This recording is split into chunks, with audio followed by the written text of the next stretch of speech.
Okay, so good day everyone. We have here your Mathematics in the Modern World. Chapter 3, that is page 56. Page 56 na tayo sa chapter 3. Okay, so yung topic natin dito ay inductive reasoning. Okay, so inductive and deductive reasoning. Okay? So ano po ba ang inductive reasoning? Okay? Parang malalim na to. Ewan ko ba sa libro na to, okay? So, pasahin natin. The process of reaching a general conclusion by examining the specific examples. Okay? So, the process of reaching a general conclusion by examining a specific example. So, ibig sabihin nito, halimbawa, sa group of samples natin, sa group of samples, say for example, lahat ng may COVID, ini-examine yun isa-isa. Halimbawa, binigyan ng gamot na X, medicine X, in-examine natin isa-isa. Tapos, tumalab yun sa, halimbawa, 10 na may COVID. Tumalab yun sa 10 na yun. So meaning, base sa conclusion niya, yung medicine X na yun, tumalab sa 10, ibig sabihin, yun na yung gamot natin. Naintindihan? Now, yun yung, halimbawa, yun yung level 1. Yung level 2, is halimbawa 1,000,000. So, yung medicine X na yon, isa-sample yon sa 1,000,000 na tao. Now, kung tumalab yon, ibig sabihin pasado na siya sa level 2. Halimbawa, ang level 3 na. So, sa level 3 na sample, halimbawa, 10 million. 10 million na katao. Yung 10 million na yon ay lahat na edad from infant to 70 years old.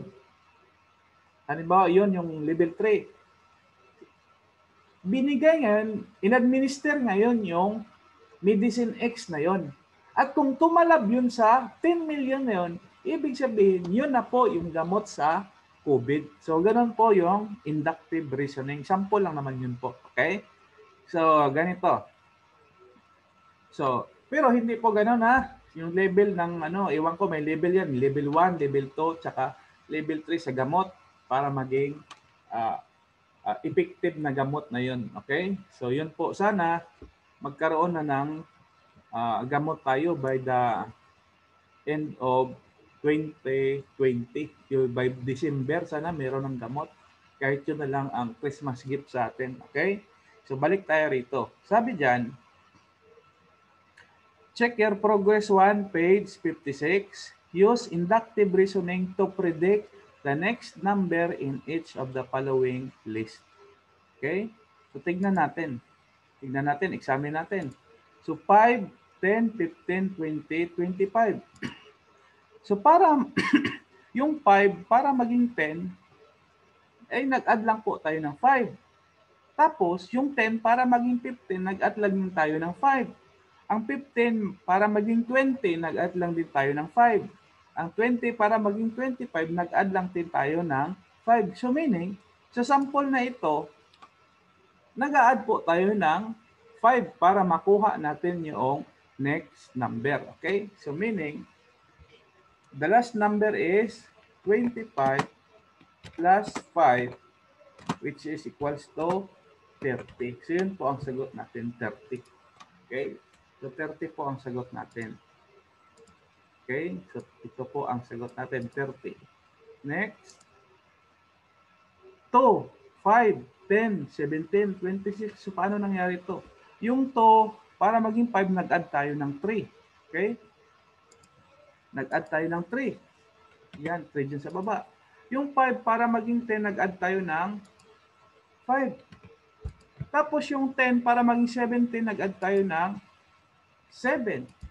Tapos yung 17, para maging 26, nag-add po tayo ng 9. So, siguro, sunod dito is mag-add tayo ng 11 kasi yun may pattern. Nag-add po siya ng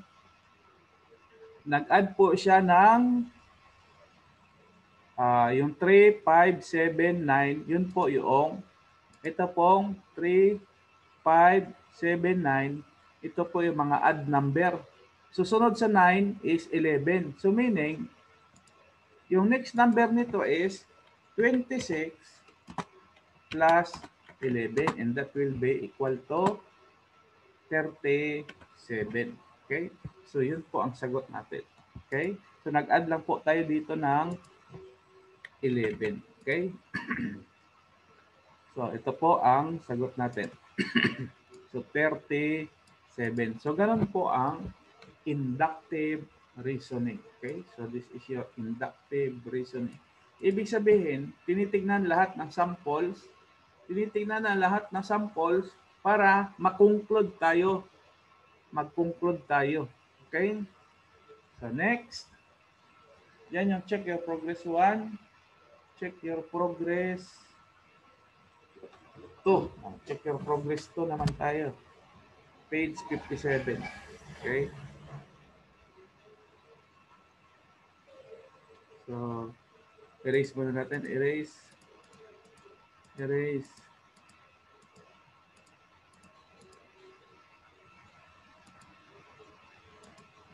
So, erase natin. Next is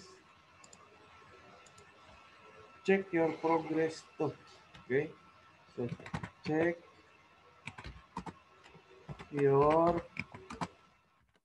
progress 2. Ito naman po ay page 57.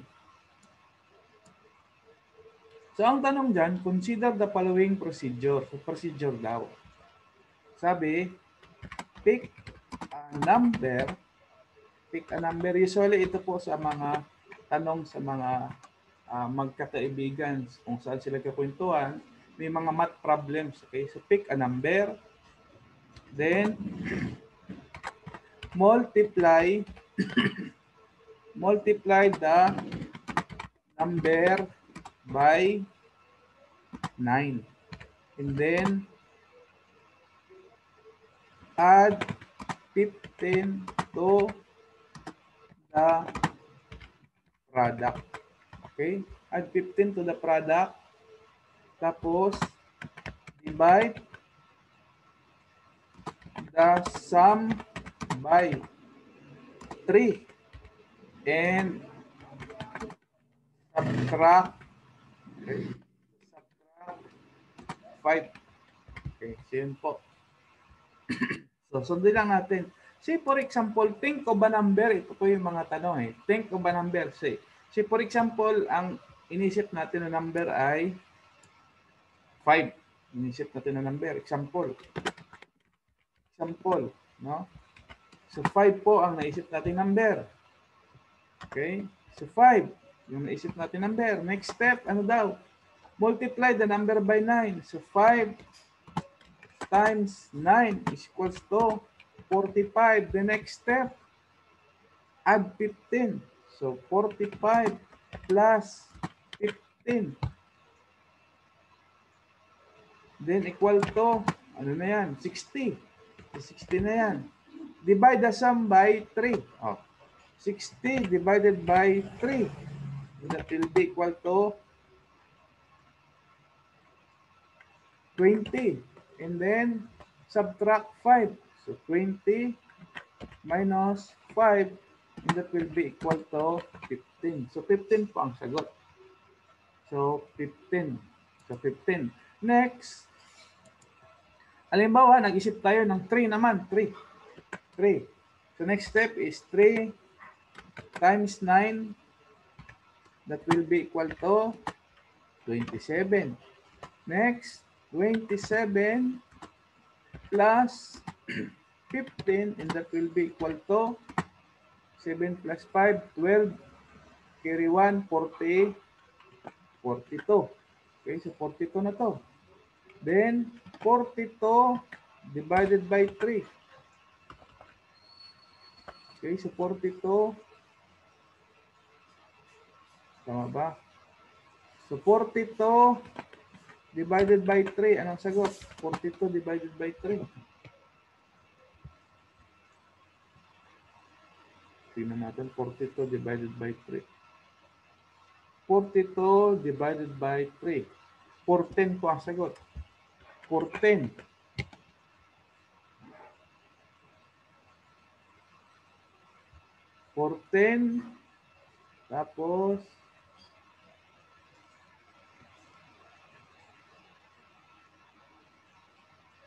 Tapos 14 minus 5. It will be equal to 9. So napansin natin kung dito ay 9 divided by 3 pa, ang sagot natin, babalik tayo sa number natin. Babalik tayo sa number 3 na yon. Dito naman, napansin natin kung 15 divided by 3, babalik tayo sa sagot natin na 5. Napansin nyo? Ayan. You know? Susubukan natin ito 4. Think a number 4. So 4 times 9 times 9 is equals to 36. Okay, so 36 yan. So 36. Tapos, 36 plus 15 is equals to. So 36 plus 15, 51. 51 ba? O 51. Tapos, 51 divided by 3, ang sagot po ay 51 divided by 3, ang sagot po ay 17. Tapos, yung 17 na yun, 17 minus 15,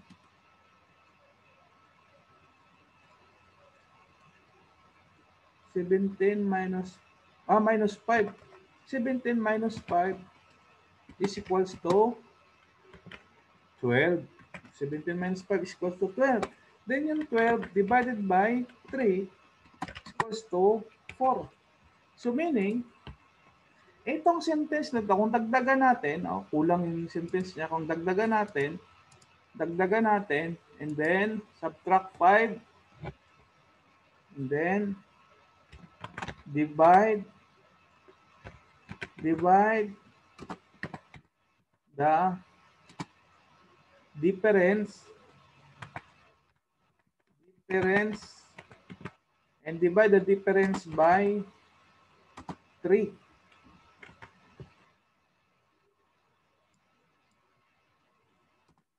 And the answer is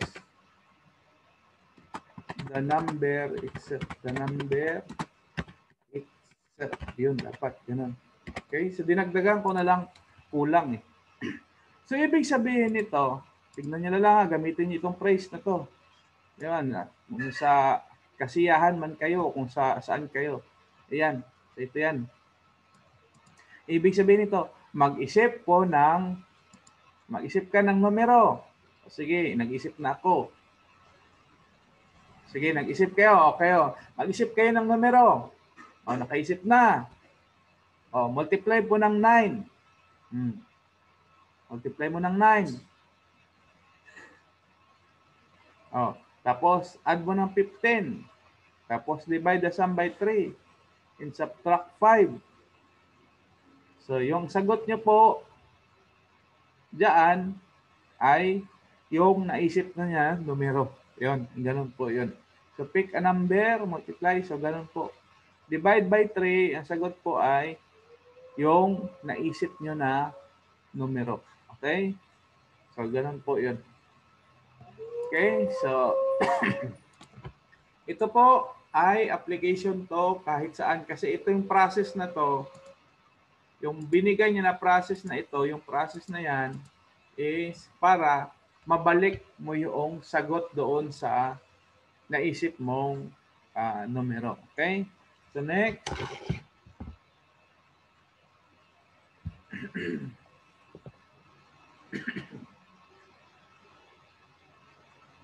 Okay, so hanggang dyan na lang. Next naman is yung check your progress 3 tsaka check your progress